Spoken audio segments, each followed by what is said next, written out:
Everyone, and welcome to the January 22nd, 2019 meeting of the Board of Directors, a regular meeting, first one of the year. The time is now 7:24. Carl, could you call the roll? John. Here. Richard. Here. Moran. Here. Lewis. We have a quorum, only one member missing. That's Lewis. So the first item on the agenda is approval of minutes. We have two sets to approve.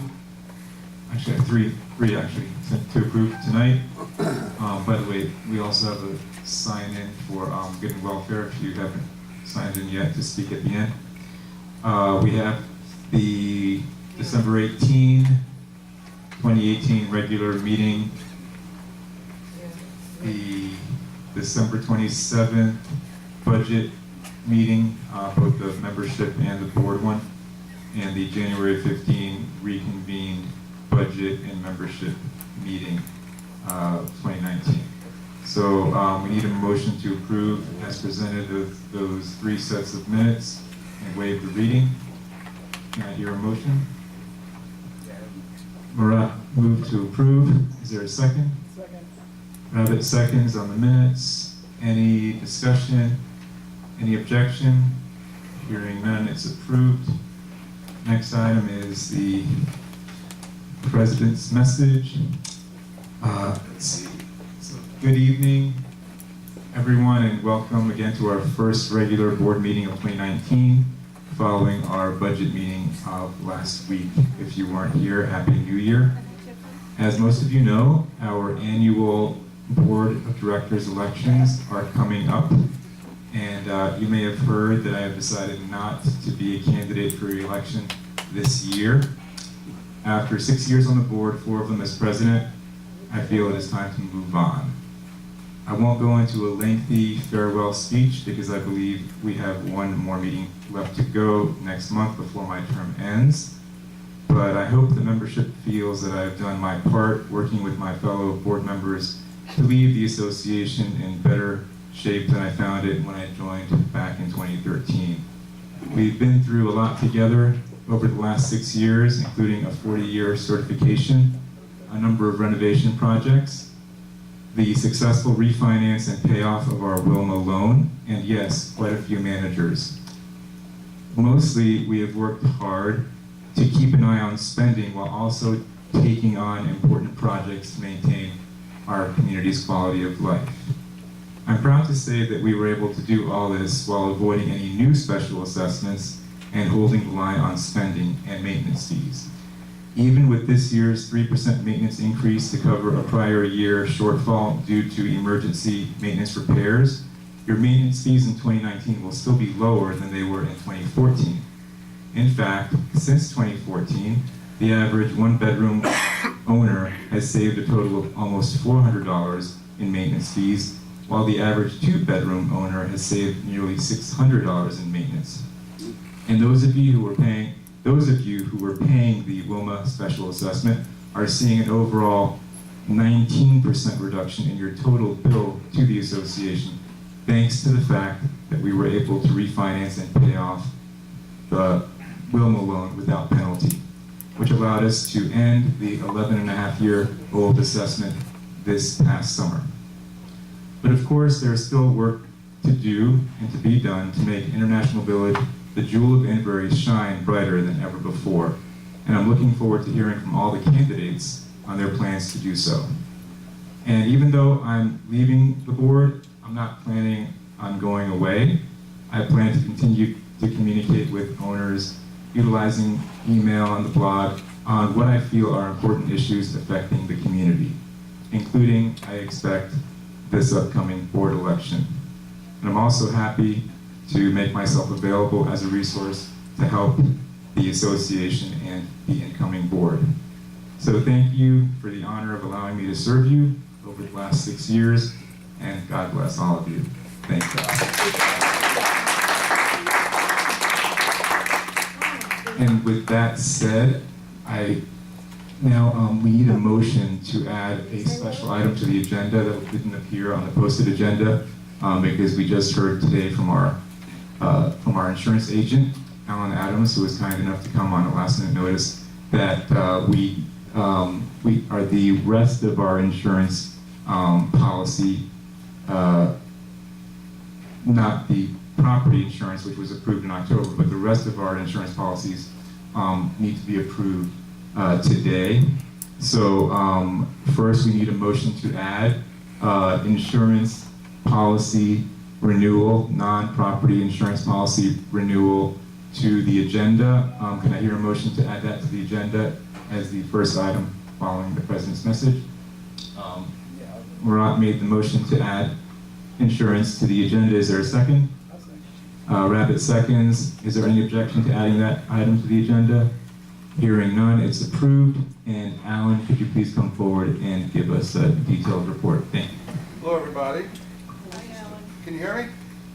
Okay. Use the mic, please. Is it working? Hello? Hello? There's a second switch down. Hello? Take off. Okay, much better.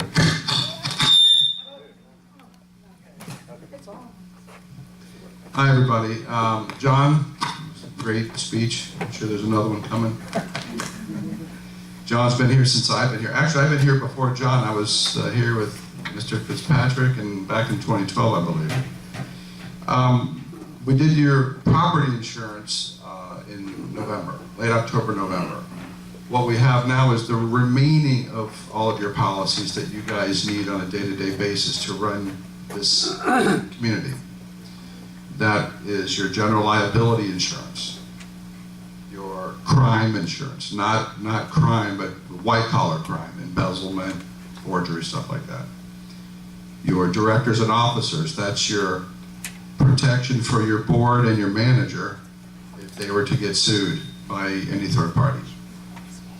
Your umbrella, which covers any of those items that go over their limits. For instance, the umbrella would cover if someone perhaps drowned in the pool by negligence, where a lawsuit was $5 or $10 million. That's why you have an umbrella. Your machinery policy, that works for the machinery in the buildings and in the clubhouse. If they had a sudden loss or they suddenly quit, we could file a claim under your machinery policy. And then you have a small policy for your golf carts and your man lifts, but we removed the man lifts because we got rid of them, right? Okay. So all of that compromised, other than your workers' comp, and we got rid of the business auto, no more cars. That's the remainder of your insurance throughout 2019 and a little bit into 2020 next year. Okay? You did have an increase overall from last year to this year, and the increase was just with one policy, and that's your liability policy. That's your largest expense item for this group. Your liability policy is the policy that gets used when someone slips and falls, when there's a negligence lawsuit sent in, pretty much everything in between that happens on the grounds. We've had things from dog bites to multiple trip and falls, multiple slip and falls, issues with chemicals in pools and people getting burned, and the list goes on. So your liability policy for a large community did go up this year, and it's just due to the claims. There's quite a few claims in lawsuits that occur. As much as we try to keep it down and find better coverage and cheaper coverage, the loss runs actually dictate what carrier is going to come forward and cover you. We probably shopped about 36 liability carriers, and most of them declined to even come out because they don't want to insure something that already has a lot of claims. The current carrier, who we have now, who did come back, wasn't going to renew until the last second. We got them to renew out of pretty much a favor to our agency due to our large volume, because there's a lot of open claims. And we told them that we would work with the new board on trying to do anything we can, attend meetings to help you guys reduce claims. Some of the claims aren't even your fault. Some of these claims are from people that don't even live here. They could be guests, family members, people that don't even live here. You know, we've had a few incidents where nobody on the board and no one knew this person, and yet they had a claim in for a slip and fall in the rain, and no one even knows who they were. So there's a lot of people, there's a lot of friends, there's a lot of acquaintances that are on the property, and it's there's a lot going on. So with that, you guys have your renewal is February 1st, and I thought John wanted me to make sure you guys understood everything that's going on as far as the insurance and the costs. Do you guys have any questions on anything? Before we do that, Alan, let's start with the board. If the board has any questions? Any questions? Okay, let's open it up now to the members. Sure. I have a question. Are our board members all bonded, and are they covered under this umbrella, or is that separate? Your board members have a policy called a directors and officers policy that protects them, their defense. If they were to sue someone or go after someone, no. But if someone's suing them, whether individually or as a group or their spouse, this policy does protect them with a deductible, because you wouldn't want to be on any board if you didn't have this policy. You would resign immediately. So what is that deductible? Your deductible under D&O is $25,000. What? Yeah, used to be $5,000. And who's on the hook for that? The association? Not the individual board member. No, they're, as their volunteer duties preclude, they are covered under the current D&O policy with a deductible. Now, the D&O policy you're in, the deductible is high because of claims. And I can go, if you want to check with the board, you can go into the claims. I won't go through them now.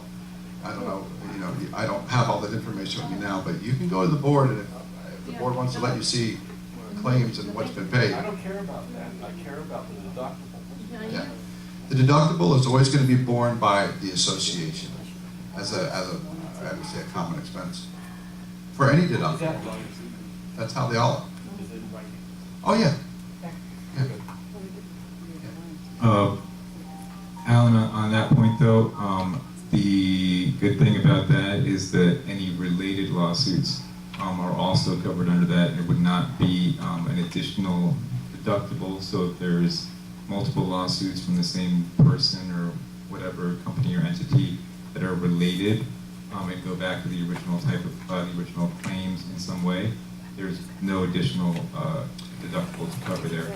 And let me see. I just wanted to make sure we go over each of these and the importance of having insurance because I want you to talk about why it's important to have insurance versus trying to go self-insured. For example, like on general liability, why it's important that we have this insurance policy, even though it's $86,000, why it's important that we have this insurance policy and pay for it versus just hoping that, well, we'll go self-insured and hope that we spend less than $86,000 in whatever lawsuits may come along, either settling them or fighting them in court, etc. Can you go into that, especially on that general liability policy, because it's the biggest chunk here? Tell us why it's important to have it versus just like try to go self-insured. Alan. Is insurance optional? Is it required? Wait, I'm sorry. I asked the question, and that needs to be answered first. Okay, so with the liability, covers really everything that moves around here.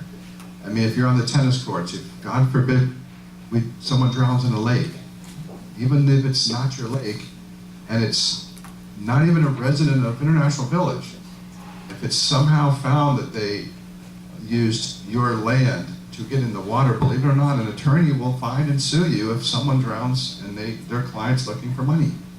breaks their leg climbing over that back wall. They don't even look at it. Yeah, yeah. And the GL, the general liability, does more than that. It also, Give you the other microphone. Might be the.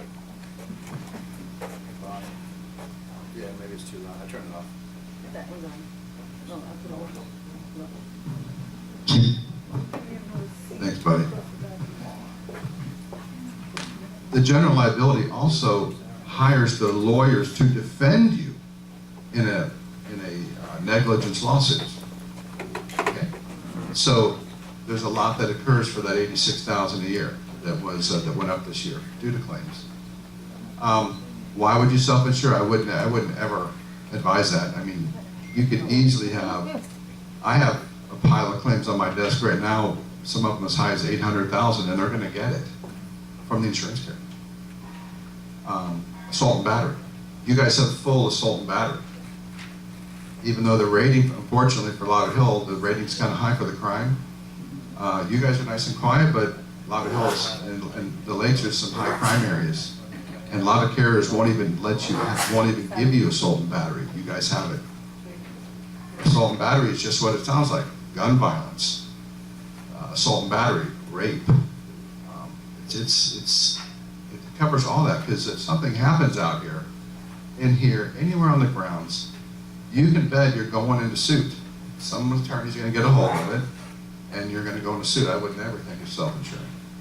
I think year to date, since I've been your agent, there's probably close to $1 million in claims by now. Right, so in other Overall, words. over 7 years. In other words, what we spend in the premium is far outweighed by what the insurance company has spent to defend us. Oh, no doubt about it. By far, so. Yeah, probably 7 or 8 to 1. So, like, that sounds like a big number, $86,000, but if what Alan is saying, he's talking about, it's been like, 8 to 1, so it could easily be $600,000 a year that the insurance company is spending on these claims, because we're such a large community, and unfortunately South Florida has a lot of attorneys that are always looking for work, and that's a problem, of course. So it's never a good idea not to have insurance. Another question? Yeah, sure. What was the previous, rate? Over last year, the total package went up 13,000 over the year. For the total package, right? Yeah. Not just for GL. No. General liability. Well, actually, it was pretty much the whole. Most of it was. liability, yeah. Most of it was GL. Okay. Everything else Yeah, was most of pretty it was flat. general liability. It works out to about $103 per door, which is really not bad considering everything that's going on here. I have condos on the beach paying $100 a door with very few claims. We So are not on the beach. I know, but Don't give us example in the area. on a liability standpoint, you guys are much We are in a quiet broader. area. We are in a Okay, quiet so- area. So my question is, and it's leading up to something, how does this affect the budget? Because we just had a 3% increase, so is that gonna be covered? I mean, where's the downfall going to be? It's $13,000 difference. It's a 13,000, correct? Yeah. Alan, from Yes. last year, it's $13,000 difference from last year. So where are we gonna, I think it's $15 a door for the year. Nancy, what was budgeted for insurance this year? I don't have that amount in front of me. Okay, I mean, but it's not Jerry, like, you know? It'll be covered by the budget. it'll be covered by Yeah. budget. Bob, you recall more or less, so. Nobody know what. $13,000 out of $130,000 is 10%, is a 10% increase. So it's not like it hasn't doubled or anything like that. It won't break the bank or anything like I that. think it works out to about $15 a year per unit, something Right. like that. Um, It shouldn't affect your budget, I hope. No, that wouldn't affect the budget. And then, so that's the big one. And then, of course, directors and officers is the second largest, with $18,000 premium. And again, if we didn't have that, any board member would be, basically sitting out on a limb, for anybody to bankrupt you is, vicious and vindictive enough, and we know there's people like that out there. So that's why I believe that's required, right? That part is required for all associations. The crime is a statutory requirement. No, I'm talking about DNO. TNO, I don't know if it's in your docs or, I don't. But it would be crazy. It would be crazy not to have. Yeah, we would advise you. No, but so that's why. Okay, so I wanted to go one by one on the big ticket ones. General liability, absolutely, we need it. It's been a bargain for us for sure. If we're spending, if the insurance company is spending 8 times as much as what we're paying in premiums, we're getting more than our money's worth on that. Directors and officers, obviously. Then the third largest is the umbrella. So could you go, I know you covered it a little bit already, but could you go a little bit more into umbrella and explain that one? Well, the fact that you have a couple of water lakes in a canal, you have 2 pools, you have some amenities here. There are, yeah, to go without an umbrella, you guys could vote and say, I don't want the umbrella, or I want to lower it. $25 million is your limit on your umbrella, which is about normal for a condominium this size or more. Some of my condos that are half this size have a 50 million. But I don't think that's necessary. The general liability has a $1 million limit per the year. The umbrella kicks in with 25 million. So the 2 things that are going to affect that, a drowning, gun violence. Anything else probably won't meet that, but it could. Assault, battery, rape. Those things get up to 7 figures like this with the lawyers. So obviously that's a bargain considering 18,000. I'm sorry, which is one? I'm sorry. This is the 16,001, and it's a $25 million limit. So I think that's a pretty good deal there. Because you never know, and you don't want to go. You don't want to be exposed on something like that, especially if it covers up to $25 million in case there is an incident. It's a small portion of the budget at 16,000 overall when it's a $126,000 policy. That umbrella also covers if your workers' comp or your directors goes over limits too. Okay, So great. it's not just liability, it's your directors and your workers' comp. If they go over limits in any given year, Almost like gap insurance. it's an umbrella. It sits over and keeps you dry, I guess you could say. Okay, good. And then just briefly, the boiler and machinery. That's if anything like if there's a pipe. Is that like? Well, let me explain What does that cover? Your machinery policy, it's called a boiler machinery because it's derived from the Northeast, where they used to have boilers in the buildings. In the early part of last century, they had boilers, and the boilers would explode. And the boilers would blow up, literally blow up a building because they're trying to heat it. So the carriers got smart and like, hey, if your machinery destroys the building, that's on you. So ever since, we've always had to have a policy for the machinery, just in case it went crazy. Now, when you look at your buildings, you don't really have a lot of machinery, but you do have your elevators. Could your elevator cause a fire that the origin of the fire is the elevator? In that case, this policy would be tasked to cover. Not only that, it's also machinery items. So anything of machinery that goes bad, and we don't know why, it doesn't cover wear and tear, obviously. Or a lack of maintenance.